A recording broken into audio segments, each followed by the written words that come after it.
Hello guys and welcome to my new video, and today we'll be looking at the best DPS, and that is going to include melee and range for Crucible of Storms. So this is mainly going to be looking at the mythic kinda end, because as a DPS who's progressing heroic or normal, there is no real need for stacking classes. There's no real need to really optimizing the DPS composition, because the DPS checks are not that high and things like that. But if you're looking to progress mythic content, this video is going to provide you with a ranking of melee DPS that are really popular, range DPS that are just amazing for Crucible of Storms, and there really is only one range DPS that is just great for boss number 1, great for boss number 2, and other range DPS are kind of like, they might be great for Restless Cabal, they might not be great for Unat, and vice versa. So we'll be ranking best melee DPS, and we'll be ranking the top 3 range DPS for Crucible of Storms. So first of all, let's look at the melee DPS and let's look at the charts from Warcraft logs. Again, this is real player information from Crucible of Storms. This is real players doing damage, but again, at the same time, this indication is not really great, because you see things like Frost Death Knights, you see like Fury Warriors, and there's a big disclaimer before I go on to melee DPS. This raid, Crucible of Storms, is like the epiphany of class or role in balance, where melee DPS are really kind of poor when you compare it to range DPS, and BfA has always kind of been like this, where melee are just great in Mythic Plus, they're super strong in MDI, and then you go into the raid setups and you go to these world first Mythic boss kills, ranged all of a sudden become far more favorable, and a lot of the raids will try to minimize the amount of melee that they can bring.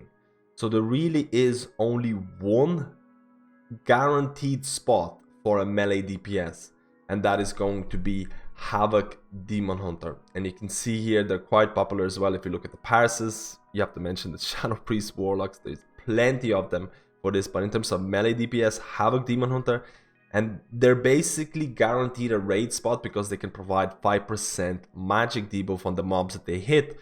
Your raid setup is probably going to consist mainly of magic dealers, so you need to have a HAVOC Demon Hunter. If you look at the pieces setup for the first boss, they had a HAVOC Demon Hunter with a ton of Shadow Priest, a lot of Affliction Warlocks, quite a few Elemental Shamans. If you look at method setup, they had a HAVOC Demon Hunter, again, a lot of Shadow Priests, a lot of Warlocks. If you look at Unat's pieces setup, they had a one melee, and that was a HAVOC Demon Hunter. And if you look at method setup for the second boss, you can see the same kind of deal, one melee DPS surrounded by ranged.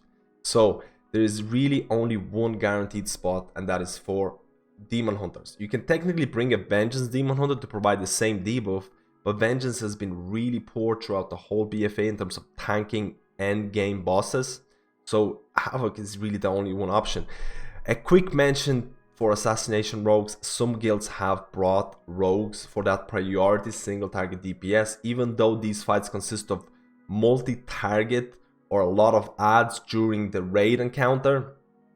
Having priority DPS, having priority single target DPS is actually very important, and you can still kind of get away with bringing assassination rogue, but again, it's not mandatory. So let's go and look at the range DPS, and number 3 range DPS, and again, I have to mention this, number 3 and spot number 2 is highly interchangeable. Number 3 is going to be Elemental Shaman. Now, Elemental Shamans have been quite popular for boss number 2. Let's look at pieces setup. They brought in quite a few Elemental Shamans for Unat. Method brought a little bit of Elemental Shamans, but Elemental Shamans is a prime example where they're extremely strong for Unat and they're not really strong for Restless Cabal. Restless Cabal is a type of fight where you get Promises of Power debuff, which is like Shrine of the Storm's last boss debuff. You can stack it up.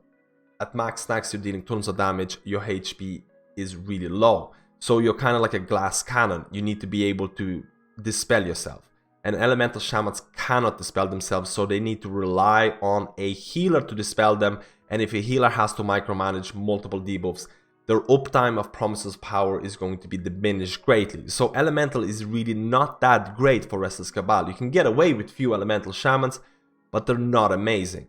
If you look at boss number 2, this is where they really start to shine. Boss number 2, Unat, there is specific tactic that a lot of guilds have used. First of all, Elemental Shaman DPS or single target DPS is extremely strong because of Igneous potential. Again, I've made a video about healers, and Resto Shamans use the same exact trait, but Elemental Shamans are using Igneous potential to provide a lot of single target DPS. So they put Flame Shocks on as many mobs as they can. Flame Shocks are going to provide you with Lava Surge procs. Lava Surge provides you instant cast Lava Burst. Lava Burst give you a ton of damage because of Igneous potential. They can kind of dot up as many mobs as they can and kind of funnel their single target into priority ads or priority basically bosses, and it makes them really strong. But the thing that really makes them strong on Unat is that if you don't Unat on Heroic or whatever, you know that there's DPS relics. So you kind of need to pick up a DPS relic. Ads are going to spawn. The only way to kill the ads is to activate this relic as a DPS. And there's only going to be one person who's doing it. They're going to switch around and things like that. But either way, as a DPS, as Elemental Shaman, you can do this in mythic content. You pick up the DPS relic, ads spawn, you activate the relic. There's going to be raid-wide AoE for the duration of the relic. During this time, the raid can kill off the ads. When the ads are dead, the relic might still be going and doing this massive AoE damage to everybody. And you have to look at the healing setup. Everyone's running with 3 healers. So you can't really afford for this AoE damage to continue for much longer. So what you can do as an Elemental Shaman with the relic, you can just die. You can just die and use Reincarnation, which is like a 30-minute cooldown. You can use this and the DPS or the AoE stops.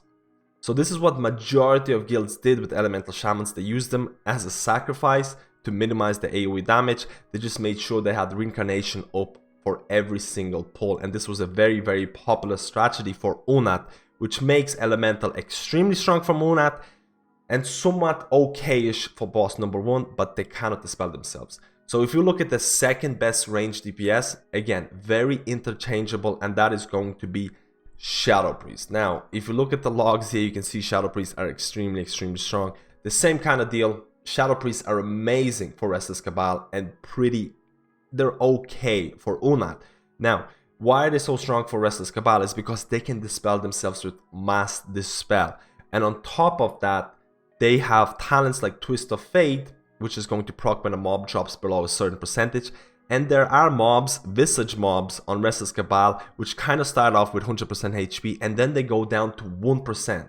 So they never actually technically die, and Shadow Priest can really cheese that mob mechanic with Twist of Fate talent to provide a ton of DPS. So the main reason they're so strong, Mass Dispel on the first boss, the DPSs they can provide, the talent cheeses they can provide on the first boss. When you go into the second boss, their utility kind of falls down. They're still great at multi-dotting. They can still provide a lot of damage, but their utility is not as strong. And again, I mentioned setups for method and things like that. They're all going with 3 healers, and all of a sudden Shadow Priests are not as strong. So this is what brings us to the number 1 range DPS in Crucible of Storms, and without a doubt, they've been extremely strong on Restless Cabal. They've been extremely strong on Unat. And I think you already know who that is. And that is Warlocks. And to some extent, the most popular specs for Restless Cabal would have been either Affliction or Destruction. And the most popular spec for Unat would probably be Affliction Warlocks. And Method has brought in 10 or a crazy amount of Affliction Warlocks for Unat because of multiple reasons. First of all, Affliction Warlocks or Warlocks in general have Demonic Circle talent, which allows them to kind of bypass beams. It's kind of like a personal teleport, and you can really mitigate or completely bypass the beam mechanic in Unat, which reduces the amount of healing required. So that is extremely, extremely strong, especially at the end stages where the beams and everything else going on is probably the biggest threat to your health or your life. The second thing is that you're able to use Drain Life, and you're able to sustain yourself as a Warlock, which is extremely, extremely important for 3 healer fights, like I mentioned before. And the reason why they're so strong on boss number 1 is because Warlocks can dispel themselves. Warlocks have a magic dispel, Singe magic, just like Shadow Priests have Mass Dispel. Mass Dispel is a little bit more awkward to use than Warlock Singe magic. So you have this range DPS spec, multi-daughter, great on multi-target fights, can dispel magic on the first boss, can teleport out of boss mechanics, can provide a lot of self-sustain. This raid, Crucible of Storms, is made for Warlocks. So if you're a Warlock and you're looking to progress mythic content, you are probably the best spec in the game right now for Restless Cabal and Unat, making Warlocks the strongest, or my favorite class, and it's going to be rank number 1 for specific reasons that I mentioned. I would love to hear your opinions about this, mainly about things like the class imbalance or role imbalance between melee and ranged. How do you feel about Warlocks being so strong? Don't get me wrong, you can still do these bosses with suboptimal specs, and there's a prime example here. Right before the video is gonna end, there is a guild, I think they got World 9, Club Camel. They beat Unat with this raid setup. They have a Retribution Paladin, they have a Feral Druid, they have 2 Beast Mastery Hunters, they don't have 10 Warlocks, they don't have 10 Elemental Shamans. This guild managed to beat and get World 9 with the classes that they enjoy, the classes that they really feel comfortable with. So it is possible to do these bosses, and this was done before the nerfs. So it is possible to do these bosses without class stacking, without having to re-roll. But I know there's going to be plenty of guilds who will try to optimize their setups.